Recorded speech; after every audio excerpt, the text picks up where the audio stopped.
ರತ್ನಾಕರ ವರ್ಣಿ ಅವರು ಬರೆದಿರುವ ಸಿರಿಯ ನಿನ್ನೇನ ಬಣ್ಣಿಪೆನು ಪದ್ಯದ ಸಾರಾಂಶವನ್ನ ಇಂದಿನ ತರಗತಿಯಲ್ಲಿ ನಾವು ನೋಡ್ತಾ ಹೋಗೋಣ. ಮೊದಲನೇದಾಗಿ ಕವಿ ರತ್ನಾಕರ ವರ್ಣಿಯ ಪರಿಚಯವನ್ನ ನೋಡೋಣ.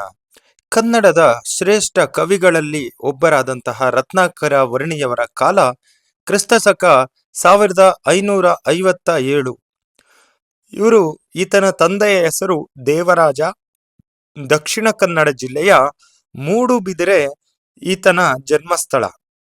ರತ್ನಾಕರ ವರ್ಣಿಯು ವಿಜಯನಗರದ ಅರಸರ ಸಾಮಂತರಾಜನಾದಂಥ ಕಾರ್ಕಳದ ಬೈರ ರಾಜ ಅರಸನ ಆಸ್ಥಾನದಲ್ಲಿ ಇದ್ದಂತಹ ಕವಿ ಅಂತಾನೆ ಹೇಳ್ಬೋದು ಸ್ನೇಹಿತರೆ. ಇವರು ಕೃತಿಗಳನ್ನ ಬರೆದಿದ್ದಾರೆ. ಭರತೇಶ ವೈಭವ, ಅದೊಂದು ಮೇರು ಕೃತಿ ತಂದು, ಆಮೇಲೆ ತ್ರಿಲೋಕ ಶತಕ, ಅಪರಾಜಿತೇಶ್ವರ ಶತಕ, ರತ್ನಾಕರಾದೀಶ್ವರ ಶತಕ, ಸೋಮೇಶ್ವರ ಶತಕ. ಇಷ್ಟು ಈತ ಬರೆದಿರುವಂತಹ ಕೃತಿಗಳು ಮತ್ತು ಈತನ ಪರಿಚಯ. ಈಗ ಈತ ಬರೆದಿರುವ ಸಿರಿಯ ನಿನ್ನೇನ ಬಣ್ಣಿಪೆನು ಸಂಬಂಧಪಟ್ಟಂತ ಪದ್ಯಕ್ಕೆ ಸಂಬಂಧಪಟ್ಟಂತ ವಿಚಾರಗಳನ್ನ ನೋಡ್ತಾ ಹೋಗೋಣ ಸ್ನೇಹಿತರೆ. ಮೊದಲನೇ ಪ್ಯಾರವನ್ನ ನೋಡ್ತಾ ಹೋಗೋಣ. ಅಯ್ಯಯ್ಯ ಚೆನ್ನಾದುದೆನೆ ಕನ್ನಡಿಗರು, ರಯ್ಯ ಮಂಚಿದೆಯನೆ ತೆಲುಗ, ಅಯ್ಯಯ್ಯ ಎಂಚ ಪೋರ್ಲಾಂಡೆಂದು ತುಳುವರು ಮೈಯುಬ್ಬಿ ಕೇಳಬೇಕಣ್ಣ. ನೋಡಿ, ಇಲ್ಲಿ ಏನೇ ಹೇಳ್ತಾ ಇದ್ದಾರೆ, ಏನ್ ವಿಚಾರ ಅಂದ್ರೆ, ನಾನು ಬರೆಯುವ ಕಥೆಯನ್ನು ಆಹಾ ಬಹಳ ಚೆನ್ನಾಗಿದೆ ಎಂದು ಕನ್ನಡಿಗರು, ರಯ್ಯ ಮಂಚಿದಿ ಬಹಳ ಚೆನ್ನಾಗಿದೆ ಎಂದು ತೆಲುಗರು, ಅದೇ ತರನೇ ಎಂತ ಪೋರ್ಲ್ಯಾಂಡ್ ಬಹಳ ಚೆನ್ನಾಗಿದೆ ಅಂತ ತುಳುವರು ಅತ್ಯಾಸಕ್ತಿಯಿಂದ ಕೇಳಬೇಕು. ಆ ರೀತಿಯಲ್ಲಿ ಕಾವ್ಯವನ್ನ ನಾನು ರಚನೆಯನ್ನ ಮಾಡ್ತೇನೆ ಅನ್ನುವಂಥದ್ದನ್ನ ಇಲ್ಲಿ ಕವಿ ರತ್ನಾಕರ ವರ್ಣಿಯವರು ಹೇಳ್ತಾ ಇದ್ದಾರೆ ಸ್ನೇಹಿತರೆ. ಇದು ಆದ್ಮೇಲೆ ಎರಡನೇ ಪ್ಯಾರ ನೋಡೋಣ. ಎರಡನೇ ಪ್ಯಾರದಲ್ಲಿ ಭರತ ಭೂತಳಕ್ಕೆ ಸಿಂಗಾರವಾದ ಅಯೋಧ್ಯ ಪುರದೊಳು ಮೂಲೋಕ ಪೊಗಳೆ ಭರತ ಚಕ್ರೇಶ್ವರ ಸುಖ ಬಾಳುತ್ತಿರ್ದನ ಸಿರಿಯ ನಿನ್ನೇನ ಬಣ್ಣಿಪೆನು. ಅಂದ್ರೆ ಭರತ ಭೂತಳಕ್ಕೆ, ಭರತ ಭೂಮಿಗೆ, ಸಿಂಗಾರವಾದ ಅಯೋಧ್ಯ ಪುರದೊಳು ಅಲಂಕರಿಸಿದಂತಿರುವ ಅಯೋಧ್ಯೆಯ ಪಟ್ಟಣದಲ್ಲಿ ಮೂಲೋಕ ಪೊಗಳೆ ಅಂದ್ರೆ ಮೂರು ಲೋಕಗಳು ಹೊಗಳುವಂತೆ, ಭರತ ಚಕ್ರೇಶ್ವರ ಅಂದ್ರೆ ಭರತ ಸುಖದಿಂದ ರಾಜ್ಯಭಾರವನ್ನ ಮಾಡ್ತಾ ಇದ್ದ.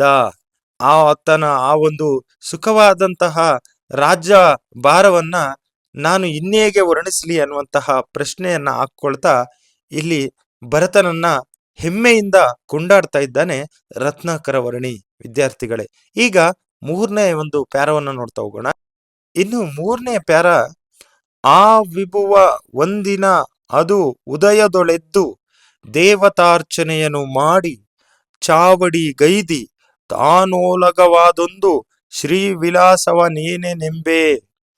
ಅಂದ್ರೆ ಅಲ್ಲಿ ಆ ಭರತ ಚಕ್ರವರ್ತಿಯು ಒಂದು ದಿನ ಸೂರ್ಯೋದಯದ ಸಮಯದಲ್ಲಿ ಆ ವಿಭುವ ಒಂದು ದಿನದ ಉದಯದೊಳೆದ್ದು, ಆ ವಿಭು ಅಂದ್ರೆ ಆ ರಾಜ ಒಂದು ದಿನ ಬೆಳಿಗ್ಗೆನೆ ಎದ್ದು ದೇವತಾರ್ಚನೆಯನ್ನು ಮಾಡಿ, ದೇವರ ಪೂಜೆಯನ್ನ ಮಾಡಿ, ಚಾವಡಿಗೈದಿ ಆಸ್ಥಾನಕ್ಕೆ ಬಂದು ಒಡ್ಡೋಲಗ ನಡೆಸುವಂಥದ್ದು, ಪಾರ್ಲಿಮೆಂಟ್ ಅಂತ ನಾವೀಗೇನ್ ಕರಿತೀವಿ ಅದು ಒಡ್ಡೋಲಗ ನಡೆಸಿ, ಚಾವಡಿಗೈದಿ ತಾನೋಲಗವಾದೊಂದು ಶ್ರೀ ವಿಲಾಸವನೇನೆಂಬೆ, ಆಸ್ಥಾನಕ್ಕೆ ಬಂದು ಒಡ್ಡೋಲಗ ನಡೆಸಿದ ಆ ದಿನದ ಆ ವೈಭವವನ್ನ ನಾನು ಏನಂತ ಹೇಳಿ ಅನ್ನೋದನ್ನ ಇಲ್ಲಿ ಹೇಳ್ತಾ ಇದ್ದಾನೆ ವಿದ್ಯಾರ್ಥಿಗಳೇ ಮೂರನೇ ಪ್ಯಾರದಲ್ಲಿ. ಈಗ ನಾಲ್ಕನೇ ಪ್ಯಾರವನ್ನ ನೋಡ್ತಾ ಹೋಗೋಣ ವಿದ್ಯಾರ್ಥಿಗಳೇ. ನೋಡಿ, ಇಲ್ಲಿ ನಾಲ್ಕನೇ ಪ್ಯಾರದಲ್ಲಿ ತರತರವಿಡಿದು ಢಾಳಿಸುತಿಹ ದೀರ್ಘ ಚಾಮರಗಳ ಸಾಲೊಳ ಎಸೆದನು ಅರಿವ ಬೆಳ್ಳುಮುಗಿಲೊಳು ತೋರಿ ಮರಸುವ ಚಂದಿರನೋ ಭಾಸ್ಕರನೋ ಎಂಬಂತೆ. ನೋಡಿ, ಅಲ್ಲಿ ತರತರವಿಡಿದು ಢಾಳಿಸುತಿಹ ವಿಧ ವಿಧವಾಗಿ ಪ್ರಕಾಶಿಸುತ್ತಿರುವ ಉದ್ದವಾದಂತಹ, ದೀರ್ಘ ಉದ್ದವಾದಂತಹ ಚಾಮರಗಳ ಸಾಲಿನಲ್ಲಿ, ಆ ಚಾಮರಗಳು ಅಂದ್ರೆ ಅದು ರಾಜರಿಗೆ ಹಿಡಿಯುವಂತ ಚಾಮರಗಳ ಸಾಲಿನಲ್ಲಿ ಅಲ್ಲಿ ಸಾಲೊಳೆಸೆದನು ಅರಿವ ಬೆಳ್ಮುಗಿಲೊಳು. ಆ ಒಂದು ಭರತ ಚಕ್ರವರ್ತಿ ಆಕಾಶದಲ್ಲಿ ತೇಲುವ ಬಿಳಿ ಮೋಡಗಳ ಹಿಂದೆ ಆಗಾಗ ತೋರಿ ಮರೆಯಾಗುವ ಚಂದ್ರನೋ ಸೂರ್ಯನೋ ಎಂಬಂತೆ ಸಭಿಕರಿಗೆ ಕಾಣಿಸ್ತಾ ಇದ್ದ. ಹರಿಯುವ ಬೆಲ್ಮುಗಿಲೋಳು ಅಂದ್ರೆ ಆ ಓಡ್ತಾ ಇರುವ ಮೋಡಗಳ ಮಧ್ಯದಲ್ಲಿ ಆಗಾಗ ಕಾಣಿಸುವ ತೋರಿ ಮರೆಸುವ ಚಂದಿರನೋ ಭಾಸ್ಕರನೋ ಎಂಬಂತೆ ಈ ಒಂದು ಯಾರು ಕಾಣಿಸ್ತಾ ಇದ್ದ? ಭರತ ಚಕ್ರವರ್ತಿ ಕಾಣಿಸ್ತಾ ಇದ್ದ. ನೋಡಿ, ಕವಿ ಎಷ್ಟು ವರ್ಣನೆಯನ್ನ ಮಾಡ್ತಿದ್ದಾರೆ. ಆ ಮೋಡಕ್ಕೆ, ಅಲ್ಲಿ ಮರೆಯಾಗುವ ಮತ್ತೆ ಕಾಣಿಸುವ ಸೂರ್ಯ ಚಂದ್ರನಿಗೆ ಈ ಭರತನ ಒಂದು ವಿಚಾರವನ್ನ ಹೋಲಿಕೆಯನ್ನ ಮಾಡ್ತಾ ಇದ್ದಾನೆ.